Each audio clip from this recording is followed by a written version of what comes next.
जम्मू कश्मीर में आज 2 शिक्षकों की आतंकवादियों ने हत्या कर दी और हत्या जब की गई तो उसकी पहले पहचान की गई।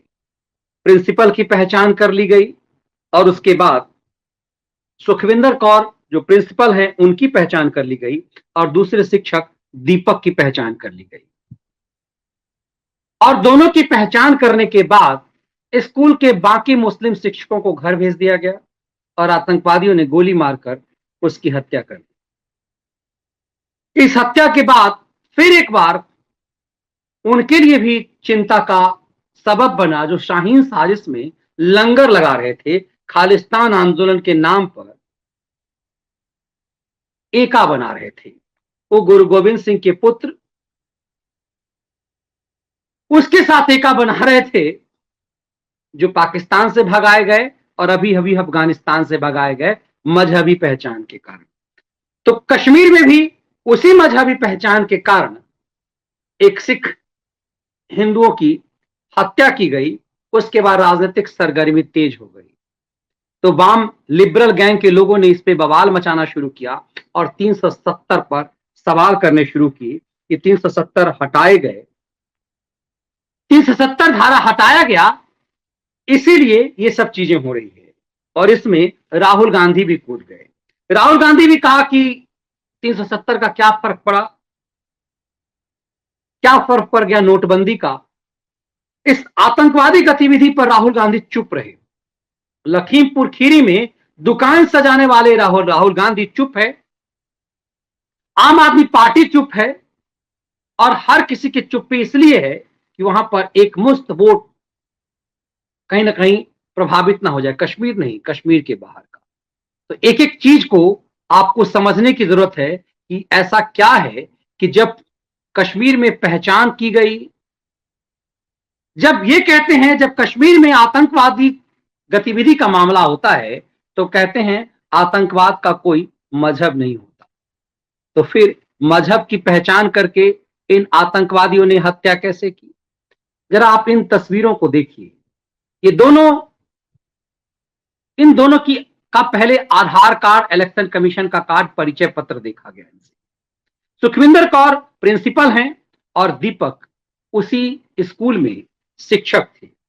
दोनों की बड़ी ही विभत्स तरीके से हत्या कर दी गई, इनकी पहचान करके, और बाकियों को वापस घर भेज दिया गया। इससे पता चलता है कि आतंकवाद का मजहब क्या है। और यदि आतंकवाद का मजहब नहीं है तो अब इस पर चर्चा विमर्श से बदले सीधे इस देश के गृह मंत्री से और अजीत डोभाल साहब से अब इस बात को लेकर के डिमांड किया जाना चाहिए कि ऐसे आतंकी जो पकड़े जाएंगे, क्योंकि जम्मू कश्मीर के उपराज्यपाल मनोज सिन्हा ने इस बात का दावा मीडिया के सामने किया है कि आप 2 से 3 दिन का इंतजार कीजिए, ये तमाम लोग पकड़े जाएंगे। अब वो दौर बदल गए और ये पकड़े जाएंगे, इनके खिलाफ सख्त कार्रवाई होगी। तो सख्त कार्रवाई क्या होगी? सरकारी दामाद बनाकर के इन्हें जेल में रखा जाएगा, या फिर यदि इनका मजहब नहीं होता तो क्या इन्हें पेट्रोल छिड़क करके आग लगा दिया जाएगा, समंदर में फेंक दिया जाएगा, या फिर धार्मिक रीति रिवाज के तहत इनका ससम्मान, इनकी अर्थी उठाई जाएगी। और फिर लेफ्ट लिबरल गिरोह के पत्रकार, बरखा खानन टाइप के लोग ये कहना शुरू करेंगे कि शिक्षक का बेटा था, बुरहान वानी तो शिक्षक का बेटा था। अब ये चीजें उठने लगी है तो ये दोगलापन की हद आप देखिए। ये राहुल गांधी का ट्वीट्स है। राहुल गांधी कहते हैं कश्मीर में हिंसा की घटनाएं बढ़ती जा रही है। आतंकवाद ना तो नोटबंदी से रुका, न धारा 370 हटने से। केंद्र सरकार सुरक्षा देने में पूरी तरह से असफल रही है। हमारे कश्मीरी भाई बहन पर हो रहे इन हमलों की हम कड़ी निंदा करते हैं और मृतकों के परिवार को शोक संवेदना भेजते हैं। ये गोल गोल बातें, क्या इसी ढंग की बातें लखीमपुर खीरी के लिए भी राहुल ने किया? ये बताता है कि चल क्या रहा है, हो क्या रहा है। इस पूरे परिप्रेक्ष्य में बहुत कुछ कहने के लिए है।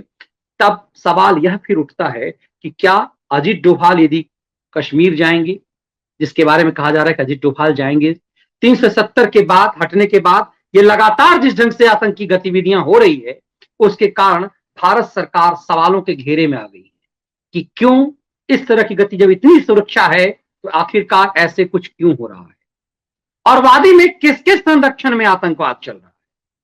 यदि किसी के संरक्षण में नहीं चल रहा है, और आपको आश्चर्य लगेगा कि इस मामले में जब कल फारूक अब्दुल्ला ड्रामेटिक ढंग से रोते हुए माखनलाल बिट्टू के घर पहुंचे थे और आज उन्हीं की पार्टी की प्रवक्ता नेशनल कॉन्फ्रेंस की इफरा खान, उनके यदि ट्विटर पर जाएंगे आप सोशल मीडिया अकाउंट पे, तो उन्होंने इसके लिए 370 को दोषी ठहराया है कि 370 हटने के बाद जिस ढंग से दक्षिणपंथी लोगों ने कश्मीर पर कमेंट्स किया था, ये उसका असर है। इस तरह की चर्चाएं चौतरफा हो रही है।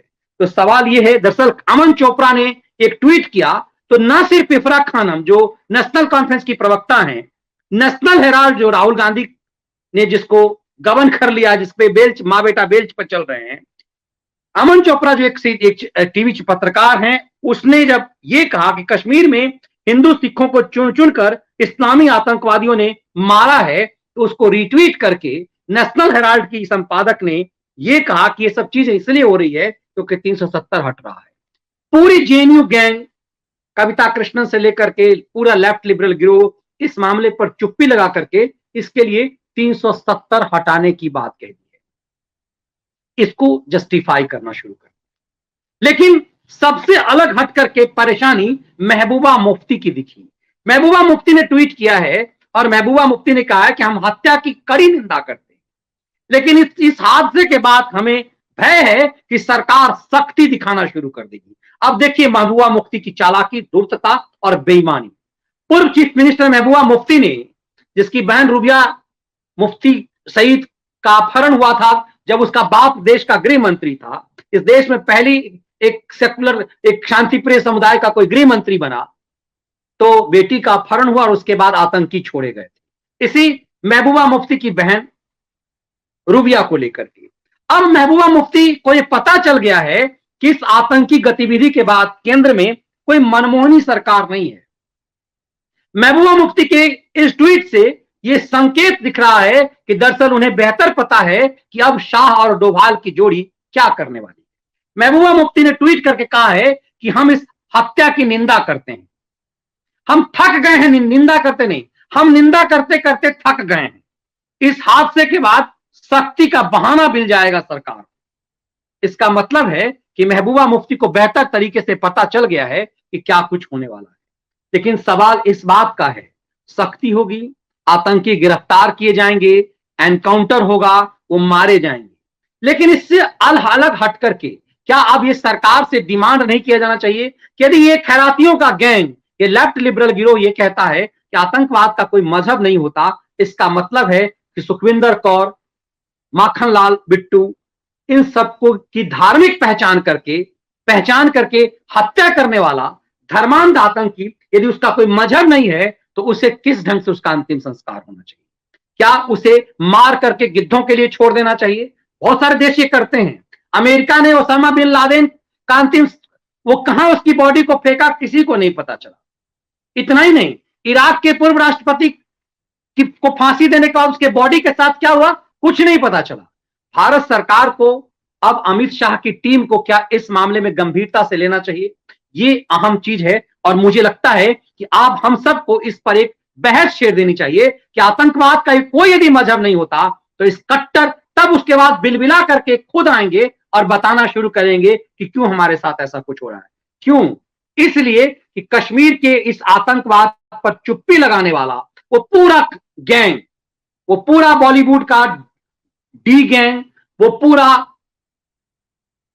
सलीम जावेद की जोड़ी, इन सब की चुप्पी होती है जो देश में डरने की बात करते हैं। तो इन सब को अब जरूरत है डराए जाने, क्योंकि प्रधानमंत्री मोदी ने कहा ही था, जब उनसे एक बार रजत शर्मा ने सवाल पूछा था कि ऐसा लगता है कि लोगों को कि आप डराते हैं, आपसे लोगों को डर लगता है, प्रधानमंत्री ने कहा डर लगना चाहिए, अपराधियों को डर लगना चाहिए।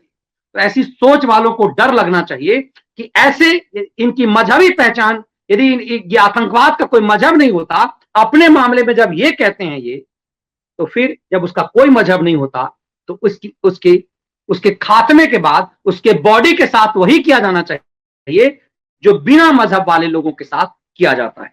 अब सरकार को इस पूरे मामले में जरूरत है कि इस बात को लेकर के वो सख्ती बरती जाए।